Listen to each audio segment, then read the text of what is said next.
Hello and welcome to the Her Handmade Hustle Unplugged podcast.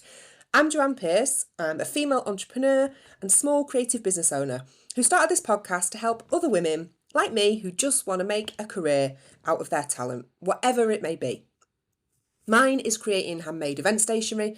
I am a self-confessed paper addict, love anything to do with stationery. I've got like a million notepads in my house, it's ridiculous. But I just love making stationery for people's special occasions, and my business is called Vintage Twee.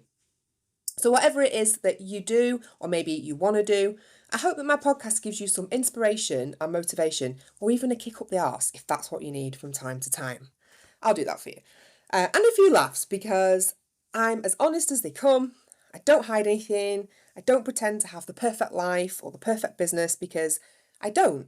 Who does?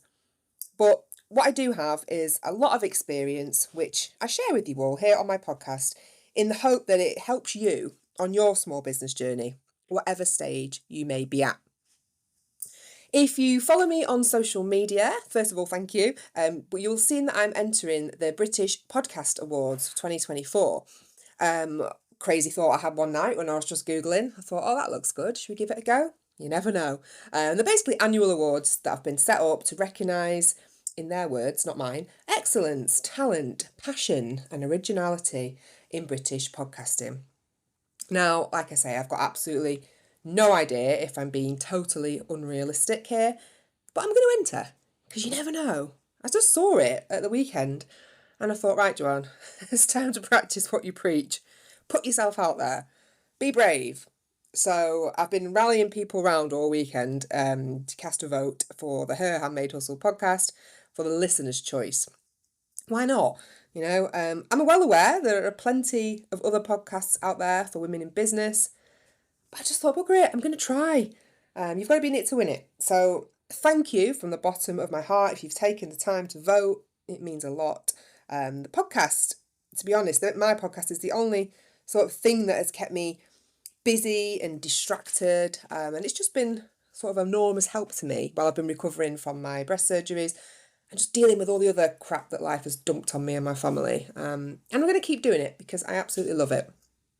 So if you love it too, or even if you like it just a little bit, or you enjoy it just a tiny bit, please vote for me. It would be so much appreciated. I'll put the link to vote on the show notes of this episode, but you can also find it on my website and social media pages. And also, if you tag the British Podcast Awards into a social media post that you do and say who you voted for, it will give your small business some exposure to. So, win-win. I think it's just hashtag British Podcast Awards, but I'll put it in the show notes so that you can have all the information there if you need it. Right, so let's get to today's episode. I've been looking forward to doing this one. I'm going to have a good moan. No, what are we talking about? Okay, so if you've been following me on Instagram this last week, you'll probably have a good idea. If you have got school-age kids, by now you're going to be planning your survival for the next 6 weeks. Now, by the time this podcast episode goes out, I will be on day 1. Obviously, I've recorded this in advance because there's absolutely no chance of doing it with a 4-year-old prancing around the lounge singing Let It Go or screaming at me for snacks every 2 minutes. And I think if you're in Scotland, you may also be a couple of weeks into the summer holidays by now. Hats off to you if you're listening to this and you're obviously still alive at this point. I mean, I know, I sound awful, don't I, moaning about it. And I don't want you to think that I don't love my child or I don't want to spend time with her. Of course I do. She is my world. She's my little shadow, follows me around everywhere. And she's my reason for riding this emotional roller coaster of being self-employed day in and day out and never quitting.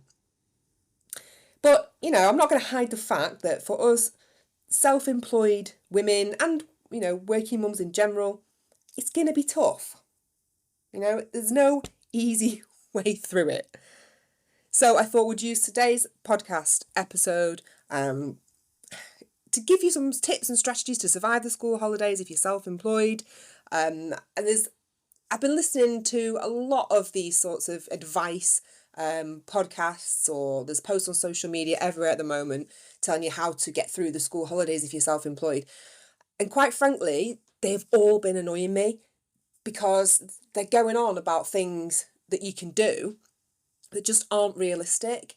Planning ahead, yeah, okay, great. If you can, brilliant. But I know that I can't plan anything other than 24 hours in advance. I just haven't got the brain capacity to do it.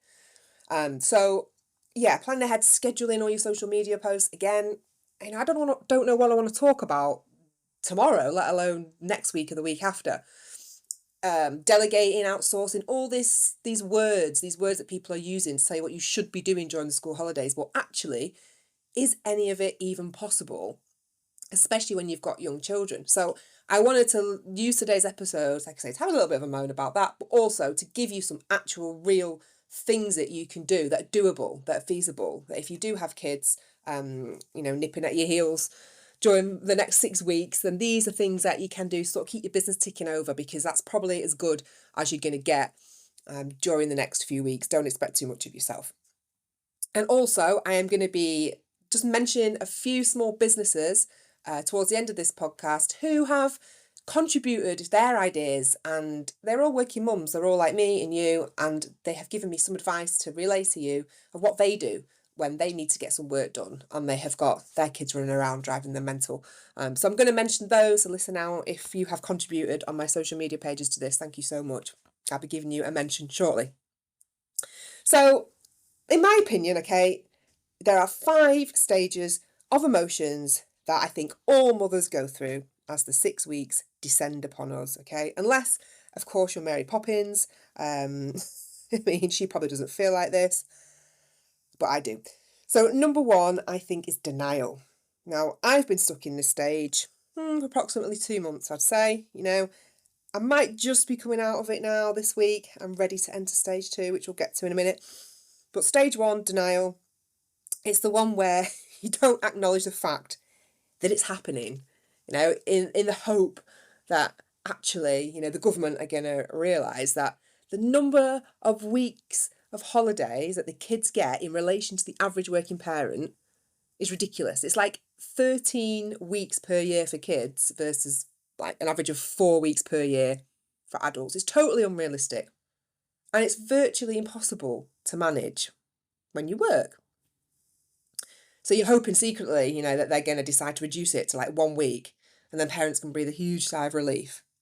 Because you know what? It's not that we don't want to enjoy our 6 weeks off with our kids. Of course we do. They are they're the best part of childhood, isn't it? Ones that we all remember, the summer holidays, where we get to make memories and we get to spend time with them. I've got some amazing memories of my summer holidays, and I look forward to it so much.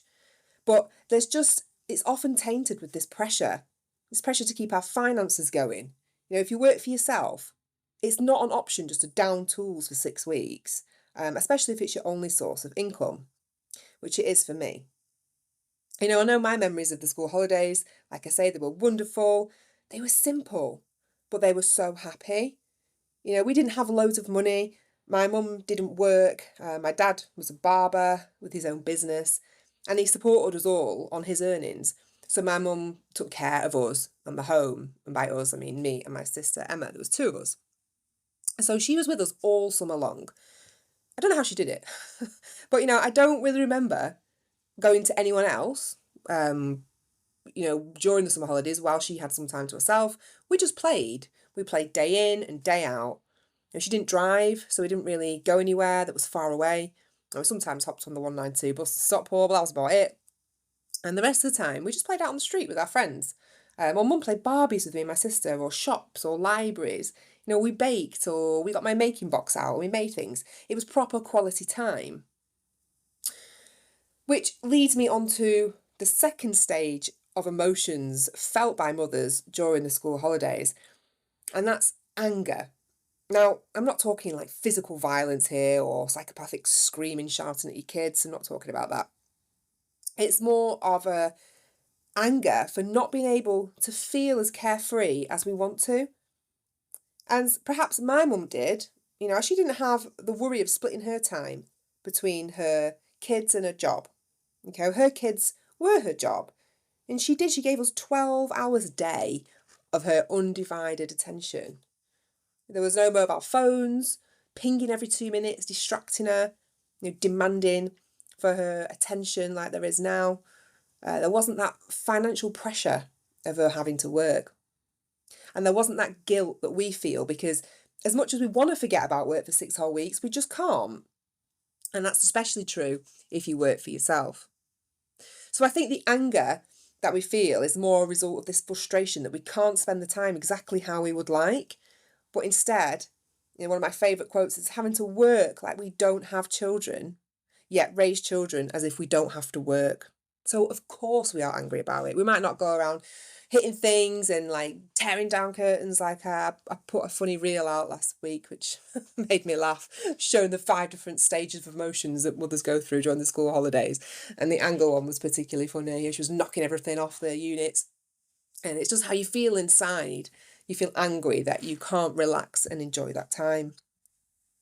So stage 3, I think, of our emotional journey as working mothers during the school holidays is bargaining. Now, we all have to use this tool numerous times, don't we? Never mind the school holidays, but like on a daily basis with our kids.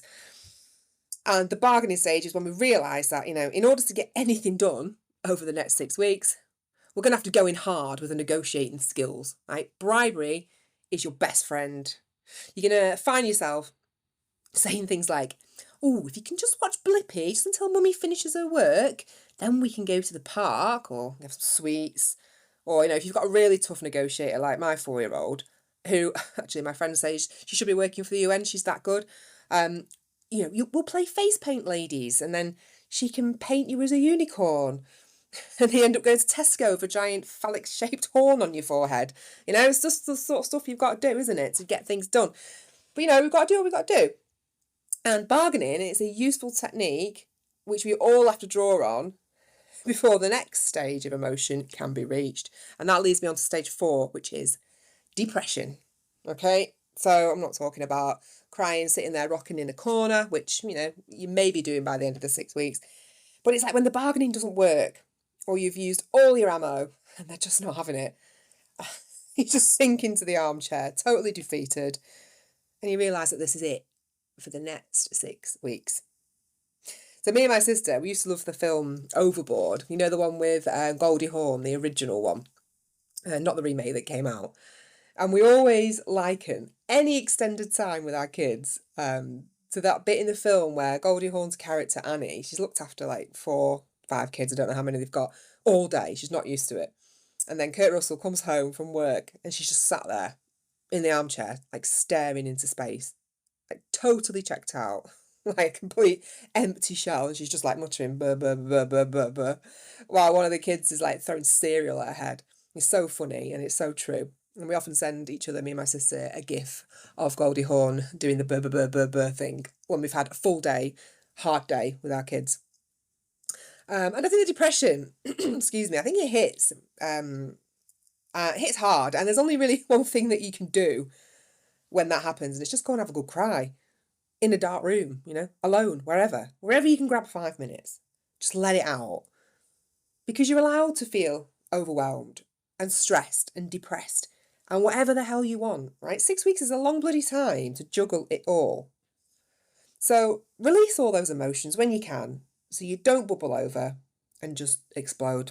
It's good for you. Okay, then the final stage of our emotional school holiday journey is acceptance. Okay, that's when you finally realise it's happening. And actually, you're in the midst of it, you're probably halfway through the holidays at this point, and you're doing okay. Everyone's still alive. It's good. I mean, I usually hit this stage around probably week 4 of the holidays. I've kind of got into my groove a little bit. I have a bit of a routine going, and I've adjusted to the stress levels. I'm working on getting to stage 5 quicker. I think it'd be much better for my mental health all round. But for now, at least I'm reaching it and I'm managing to accept it for what it is. The good days, the bad days, the exciting days, boring days, and everything in between. You're going to get them all. And when I wrote the outline for this episode, I originally included loads of like generic tips for managing your work when your kids are off school. And as I mentioned at the beginning of the podcast, as I was writing it, I just realised that actually, as good as it sounded in theory, it really wasn't that realistic.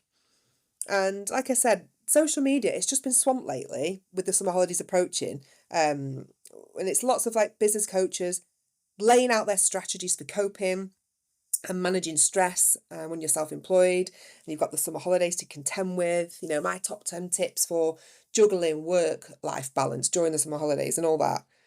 And originally I thought that's what I should be talking about today too, because it sounded very authoritative and professional.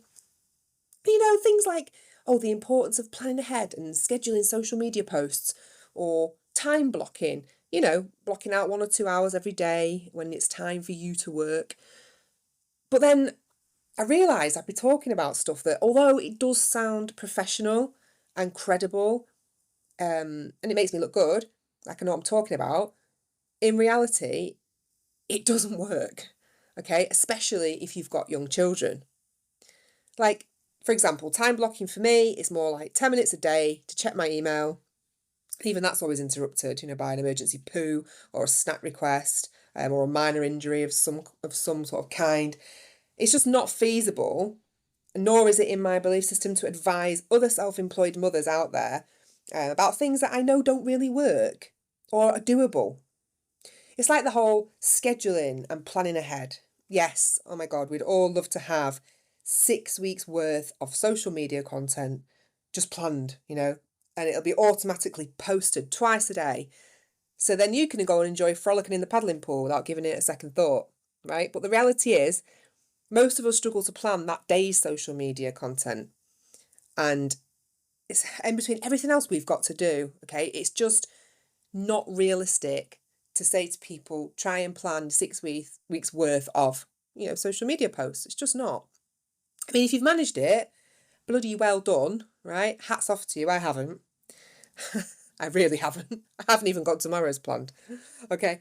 But, when it comes to planning over the summer holidays, I would say that you'd be better planning one post for the next day, perhaps when they're in bed and you've got the peace and quiet to concentrate. It's when I do all of mine. I mean, I say I can't even plan a week in advance. I've tried, but, sometimes I don't know what I want to talk about yet. And I like to keep it quite current. So something that I want to talk about has probably not happened yet. So therefore, I find it really hard to plan ahead. But I'd rather keep it simple, and I don't want to get overwhelmed. So I just do one post, which I schedule for the next day at night, as soon as my daughter is asleep, put her to bed. I come downstairs, I get on my phone, I'll do my post. It might take me half an hour, schedule it. Then I know tomorrow that's going out, and I don't have to think about it for the whole of the next day until the evening, when again, I've got the headspace to think and I can plan the next days. So that works for me. And it's the same with time management. Okay, it won't go exactly how you plan it to, with all the best will in the world. Okay, if you are not home alone, your schedule will be out of the window. All right, so I've noticed that a lot of coaches are saying, manage your time by having like focused work time and establishing a routine, where your kids know every morning from say like 9 till 11, mummy has to work at her computer while they play independently, watch a 2-hour film or have a nap.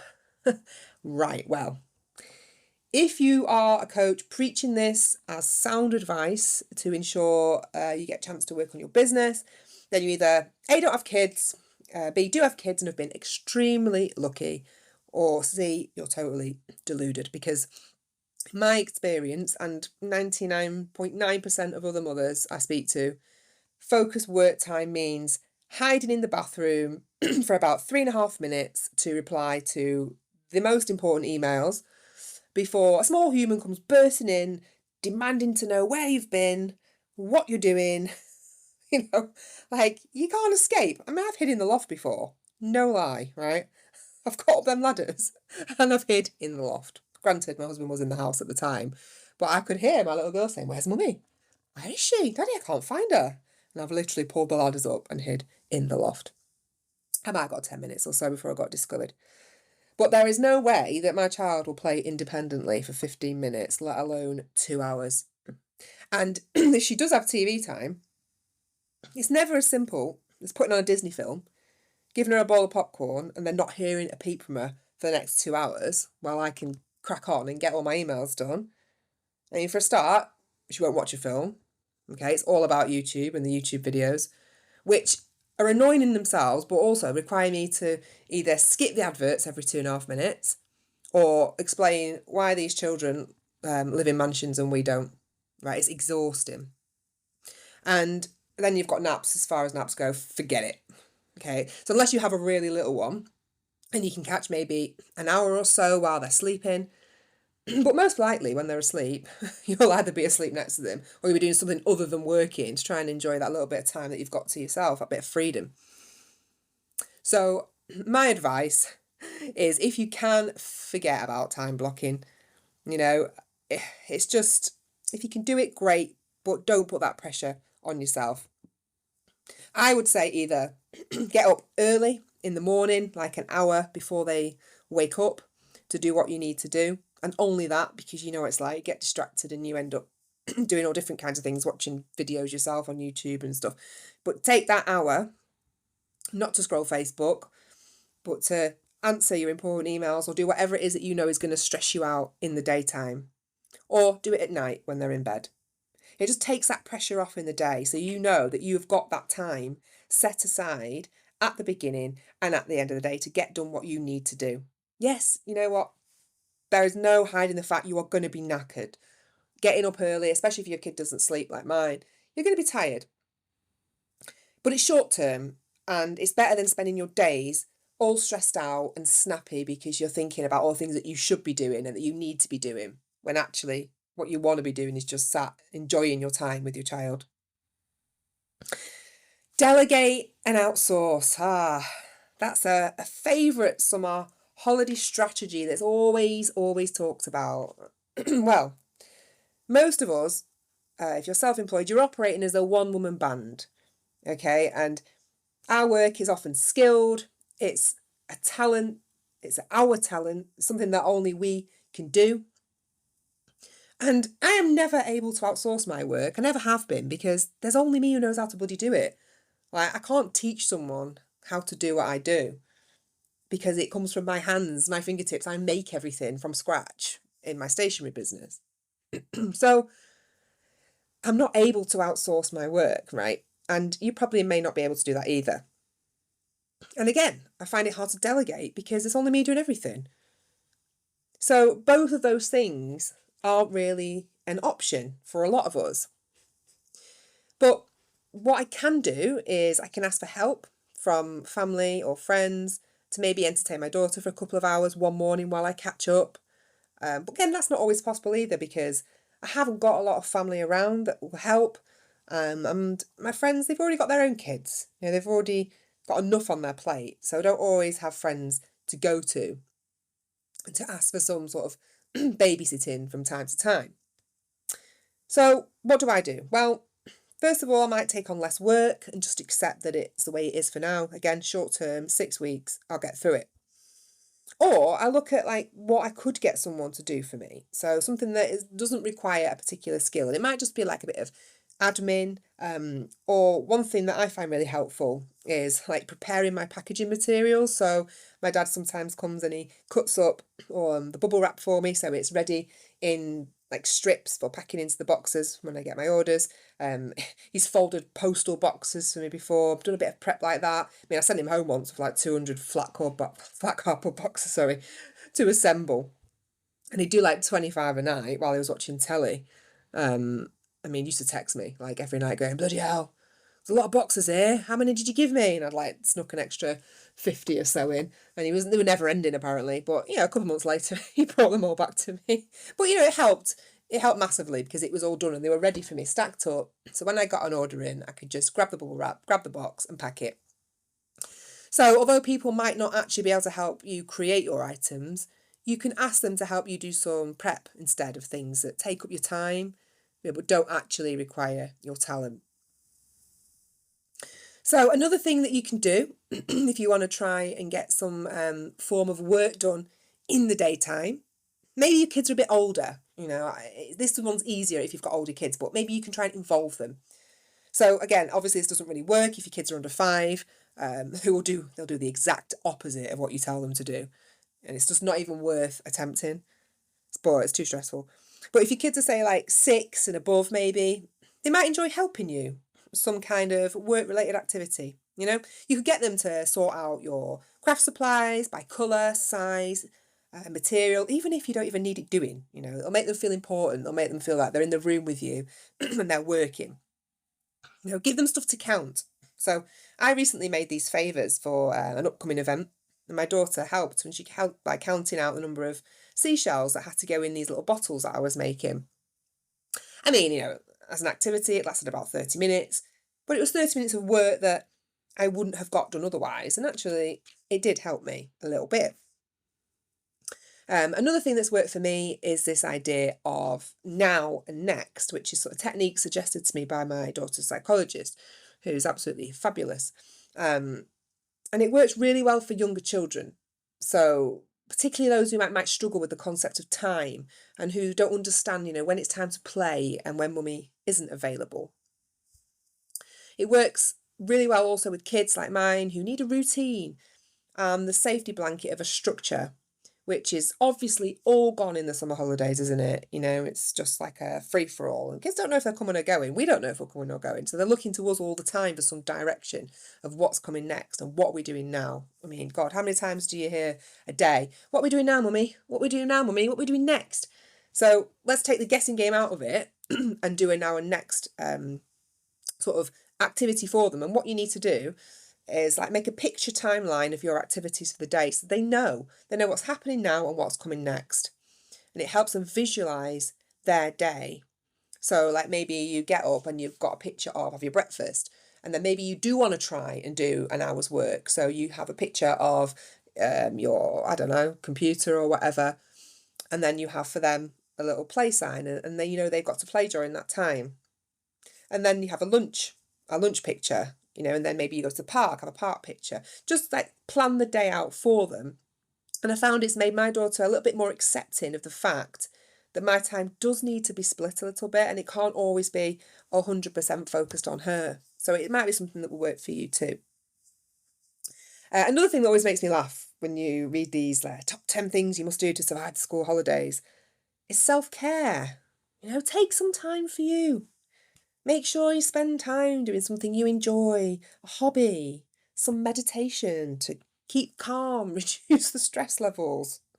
Right, well, this might be possible in an ideal world, perhaps in Never Never Land, where the kids eat all their vegetables. They play harmoniously and they leave you alone for a whole hour so you can enjoy a peaceful bath.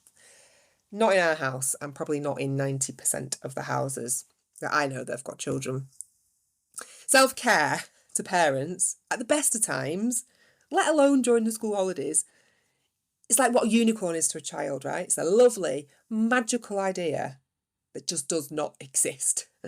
I mean, my husband, right, he can disappear for three times a day for like 3 half-hour sessions in the bathroom. God knows what he's doing in there, right? He can enjoy an hour or two of uninterrupted time on his PS5 in the middle of the day without a titter from my daughter. She doesn't bother him. And he'll totally agree. He knows that this is the case. Mummy dares to fulfil any of her basic human needs, like have a wee, eat, drink, and all hell breaks loose. I think my record for being in the toilet alone currently stands at about 1 minute and 35 seconds before someone comes bursting in and I'm discovered.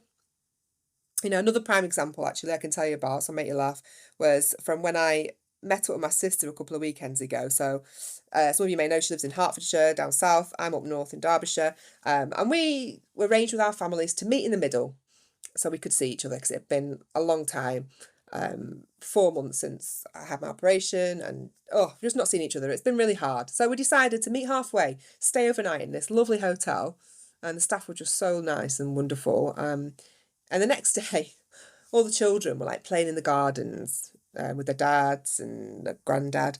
So we looked at each other and we thought, they're actually playing quite happily here. So shall we seize the opportunity to sneak off together and have a coffee? Now, we don't even remember the last time we did it. I don't know, it must have been a couple of years at least, right? So we thought, let's do it, let's go. We deserve this. Anyway, the lovely lady on reception, who is obviously a mother as well, totally understood our situation, and she told us to go and hide ourselves in this secret room where there were like 2 armchairs waiting for us. And she was like, just go in there, I'll bring you your coffee, shut the door, we'll never find you. So we literally ran into this room. You don't need to tell us twice, honestly, and went incognito, right? We were ducking down every time a member of our family went past the window. It was so funny. It means what we have to do for 30 minutes of uninterrupted adult time. And we could see the kids searching for us in the garden, right? And that sounds really mean, but we could see them looking for us. But we had to drop this guilt because we needed that time together as 2 sisters who have been to hell and back over the past 18 months with our breast surgeries and now Emma's cancer. And we had to be a bit selfish. So, I mean, we got discovered after about 30 minutes. Her little boy hurt his knee, bless him. But we had a decent run. We had some time together. So my advice is don't expect too much self-care during the summer, if any, okay? At least not the kind that we envisage, like peaceful baths or meditation. It's not going to happen. Instead, we've got to find some realistic ways that you can have a mental or physical break, even for an hour during each day. Okay, so for me, I like to enlist the help of my fellow entrepreneur mums, people with their own businesses, who are flexible. They understand totally what I need to get done. They know how hard it is, and we can help each other out a bit by doing like childcare swaps for a couple of hours a day, or even just spending time together so that the kids can go off and play, and we can have some adult conversation and a bit of a vent. So another good idea, which I know a lot of us already do, is to leverage technology. I mean, Jesus, if you're lucky enough that they're going to sit and watch TV for an hour, because mine will not, or go on their tablets, just go with it. It's there to help us out when we need it. And if we can't get a real babysitter, then a digital one will do. Okay, these are all realistic forms of self-care, and it helps us manage the stress of the summer holidays. So I think we've put all the idealistic bullshit theories to bed that we know just won't work with any children that are under a metre tall, because they just won't.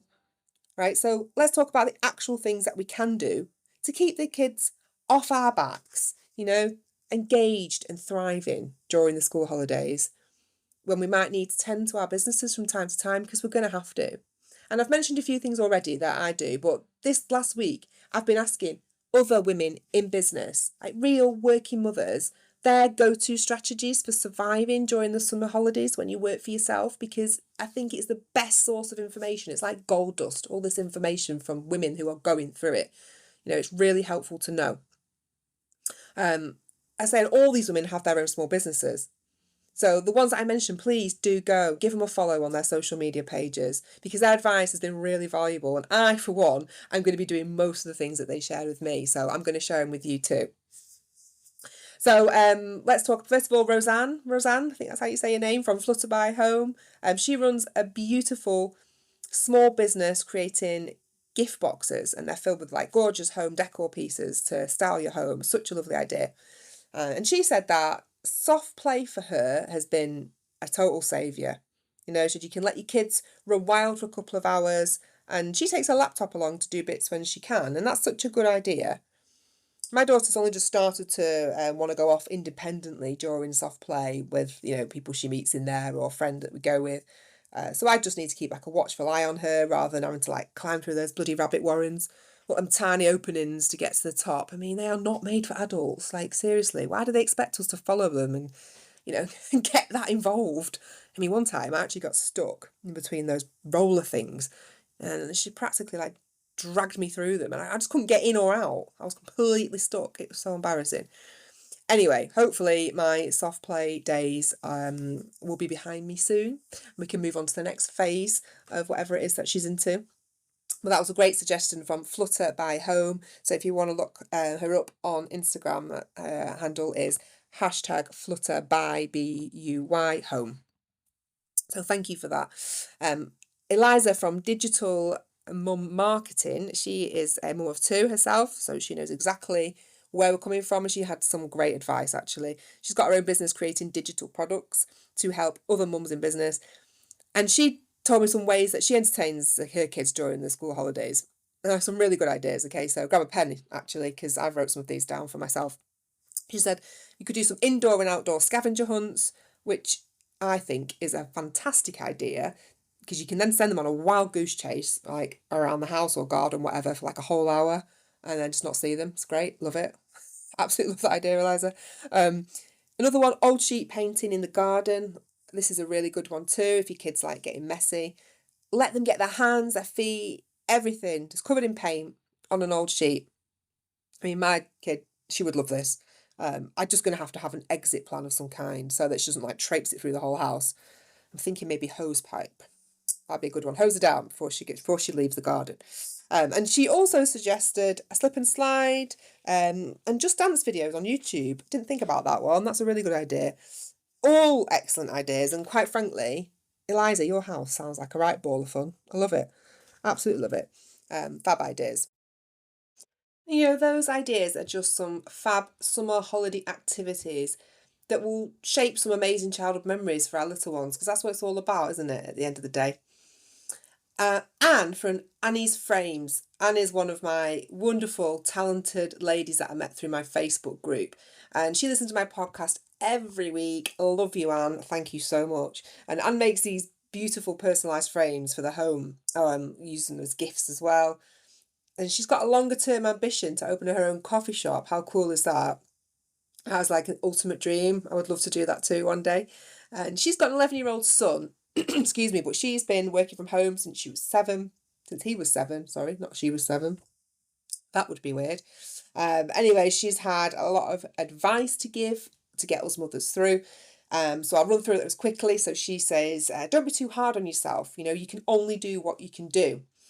She says, give them a rough structure, like a lunch time, go out, do an activity, have some quiet time, because kids respond well to it at school, don't they? So it's good to kind of keep that up and do it at home as well. She says, promise them some one-on-one time and stick to it. So that way, if you do have some work to do, then they know that they have got that promise of that time with you waiting for them at the end of it. Arrange a play date midweek, break the week up for you. Get out there, speak to other people, see human beings, other mothers that are also suffering and struggling. Get toys out they haven't played with for a while. This is something actually that really works for my daughter Eden.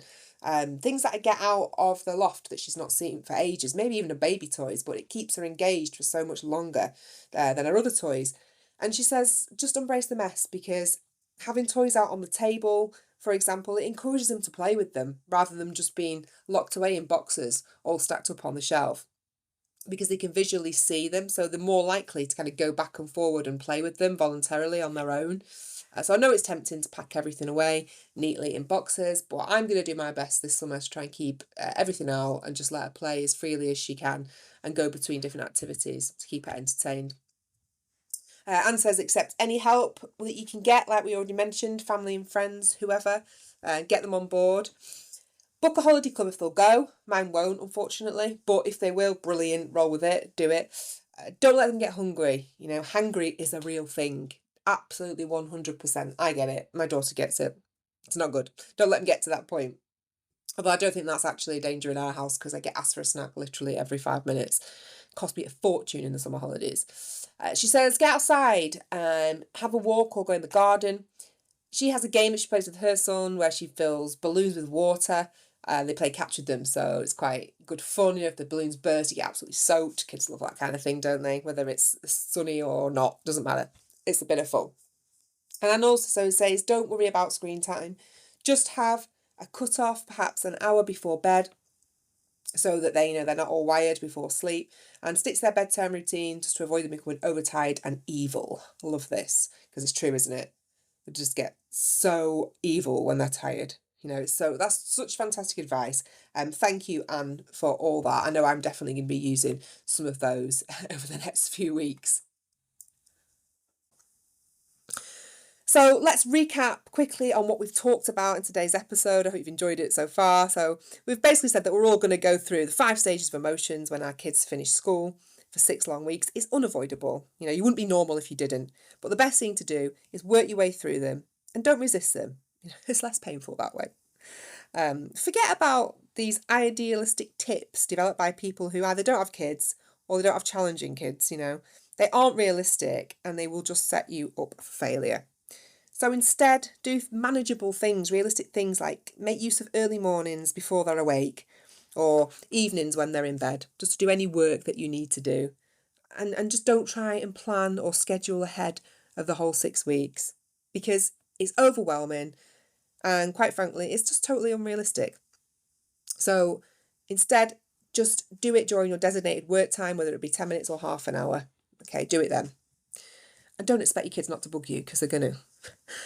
If you can't delegate because your business, your work, your service, whatever, requires you and only you, then see if you can find something useful, something non-skilled that you can ask people around you to help with instead. Involve your kids in some work-related activity, even if it's just like organising or sorting your supplies or whatever. You might actually able to get them to help you. It might be useful, especially if they're a little bit older as well. With younger kids, try the now and next technique to help them visualise their day and know what's expected. And ditch the idyllic self-care expectations because, if you get 10 minutes per day alone for a peaceful brew, just consider yourself lucky, right? Instead, think of self-care as things like childcare swaps with other mums, ask friends and family to help if you have got them around, and just vent when you can. They are all realistic forms of self-care when you've got the kids around. And most of all, just remember that you're not alone. Like, everyone is in the same boat at the moment. And it's okay not to have perfect days. All right. We're doing a lot. And that's without taking care of a home, maybe working a second job, caring for other family members. We're carrying a huge load here. And I'm going to be right there with you, right? Surviving day by day, trying to keep 2 businesses ticking over. My inbox is always open. So, you can always send me a message or a comment, whatever. If you need to vent, tag me in on social media or send me a message. I'm here. I cry at least once a day about something, so I'm a good person to empathise with. Trust me. But most of all, I just try and have fun, right? These 6 weeks are the most anticipated of your child's year, right? And their excitement and their pure joy at being at home for all this time with you is a reflection on you and of the amazing job that you are doing as their mother. So well done, because people don't say that often enough to you, do they? Well done. It's a credit to you that your kids want to be with you and enjoy their time. So I'm off to go and stock up some on coffee and wine to get me through the next 6 weeks. But I really hope you've enjoyed listening to this as much as I've enjoyed recording it. Don't forget, please vote for me if you can in the British Podcast Awards. It's the Listener's Choice Award. I'll put the link in the show notes, as I mentioned. So if you could just literally, it takes not even 20 seconds of your time just to type my Handmade Hustle Unplugged into the search bar that they give you and press vote. That would be amazing. If you can rate or review this episode as well and follow me on whatever platform you're listening to, that all helps too. And take a look at my new website, herhandmadehustle.co.uk, and everything is on there, all the services that I offer as a personal coach or free resources as well. It's all on there, so do go along and have a look. In regards to the next few weeks, how's summer looking for me with the podcast situation? I think I'm going to be looking at doing one every 2 weeks, so I think they're going to go fortnightly just to get through the summer holidays, and then we'll start again weekly in September. But I'll keep you updated on my social media pages as to what the schedule is for that. But for now, thank you so much for listening. I wish you all the best of luck for the summer holidays. I will be around. I will be putting podcasts out there. But yes, good luck if your kids are already finished, and enjoy your time with them. And thank you for listening. Bye for now.